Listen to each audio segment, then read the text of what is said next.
పేరు భార్గవి. భార్గవి గారు. Big boss season 8 చూస్తున్నారా? చూస్తున్నా. అందులో మీ ఫేవరెట్ కంటెస్టెంట్ ఎవరు? గౌతమ్. గౌతమ్. వై గౌతమ్? తను ఒకసారి ఎలిమినేట్ అయినా అని తెలిసిన తర్వాత తను చాలా చేంజ్ అయ్యాడు. గేమ్ కానీ అంటే చాలా వరకు తను ఇండివిజువల్ గా వండుకుంటూ ఇండివిజువల్ గానే ఉండిపోతున్నాడు కదా, మరి అందరితో కూడా మింగిల్ అయితే బాగుంటుంది అనిపించింది మీకు? అవును అనిపించింది, కానీ ఎవరిది వాళ్ళకు ఉంటది కదా. అంటే లాస్ట్ సీజన్ కి ఈ సీజన్ కి తనలో చేంజ్ ఏమైనా కనిపించిందా నీకు? అలానే ఉన్నాడా? కొంచెం చేంజ్ అయ్యాడు. గేమ్ ఎలాంటి చేంజెస్ కనిపించాయి మీకు అందులో? గేమ్ చాలా బాగా ఆడుతున్నాడు. కానీ ఓవర్ అగ్రెషన్ చూపిస్తున్నాడు కదా, అది గేమ్ కి ఏమైనా ఎఫెక్ట్ అయ్యిద్దా? అవుతుంది, కొన్నిసార్లు అవుతుంది, కొన్నిసార్లు. అంటే పృథ్వీ ఉన్నన్ని రోజులు కన్నడ టీమ్ ని మొత్తం గౌతమే టార్గెట్ చేశాడు అని అంటున్నారు, మీకు అలా అనిపించిందా? అట్లేం అనిపించలేదు. మరి గౌతమ్ హౌస్ లో అందరు గౌతమ్ ని టార్గెట్ చేసినట్టు అనిపించిందా మరి ఎక్కడైనా? కొంచెం కొంచెం. కొంచెం. ఓకే. సో గౌతమ్ ఇప్పుడు టాప్ 3 లో ఉన్నాడు. టాప్ 2 లో చూసుకున్నట్టయితే నిఖిల్ ఉన్నాడు. నిఖిల్ గేమ్ ప్లే ఎలా అనిపిస్తుంది?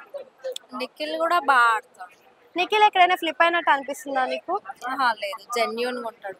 జెన్యూన్ ఉన్నాడు. అంటే నిఖిల్ యష్మి విషయంలో చేసింది కరెక్ట్ అంటావా, రాంగ్ అంటావా? రాంగే అనిపిస్తుంది కొంచెం. ఎందుకని? ఎందుకలా అంటే కెమెరా ముందు ఒకలాగా, కెమెరా లేనప్పుడు ఒకలాగా, కొంచెం అలా అనిపిస్తుంది.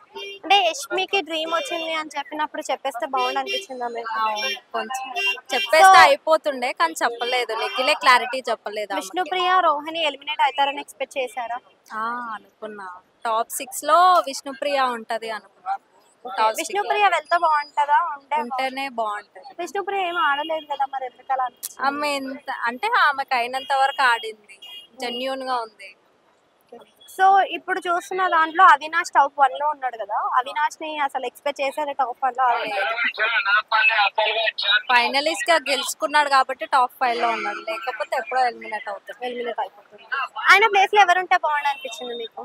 ఆయన ప్లేస్ లో విష్ణుప్రియ ఉంటే బాగుండు అనిపించింది. అవినాష్ లో నిన్న ఒక గేమ్ ఆడారు కదా, మీరు చూసారా నిన్న? ఏది? ఆ రూమ్ లో పెట్టి లాక్ చేయడం. అవునవును. సో ఎలా అనిపించింది? ఫన్ అనిపించింది? చాలా ఎంటర్టైన్మెంట్ మాత్రం బాగా ఇస్తాడు అవినాష్. సో అవినాష్ వల్లనే గేమ్ చేంజ్ అయింది, ఎంటర్టైన్మెంట్ లో మారిపోయింది అని అన్నారు కదా, మరి మీకు అలా అనిపించిందా? మరి అలా ఏం అనిపించలేదు. కంపేరింగ్ టు ప్రీవియస్ సీజన్, ఈ సీజన్ లో మీ గేమ్స్ కానీ టాస్క్లు కానీ ఎలా అనిపిస్తున్నాయి? బాగా అనిపించింది. బాగా అనిపిస్తుంది. అండ్ దీంట్లో రోహిణి ఫైనల్ లోకి వస్తుందని చాలా మంది ఎక్స్పెక్ట్ చేశారు, మీరు కూడా అలా ఎక్స్పెక్ట్ చేశారు? నేనేం అనుకోలేదు. ఎందుకని?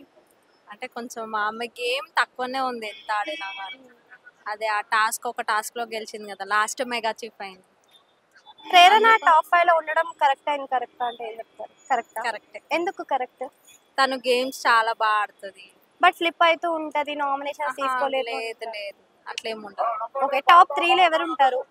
టాప్ 3 నిఖిల్, గౌతమ్, ప్రేరణ. నిఖిల్, గౌతమ్, ప్రేరణ. విన్నర్ ఎవరు అవుతారు, రన్నర్ ఎవరు అవుతారు? Winner Nikhil, runner Gautam. Runner Gautam. Fix ఇంకా? అంటే చాలా మంది కన్నడ అని చెప్పి విన్నర్ అవ్వే ఛాన్సెస్. అవును, కానీ ఫ్యాన్ బేస్ ఎక్కువ ఉంది కదా నిఖిల్ కి. ఓట్స్. Thank you.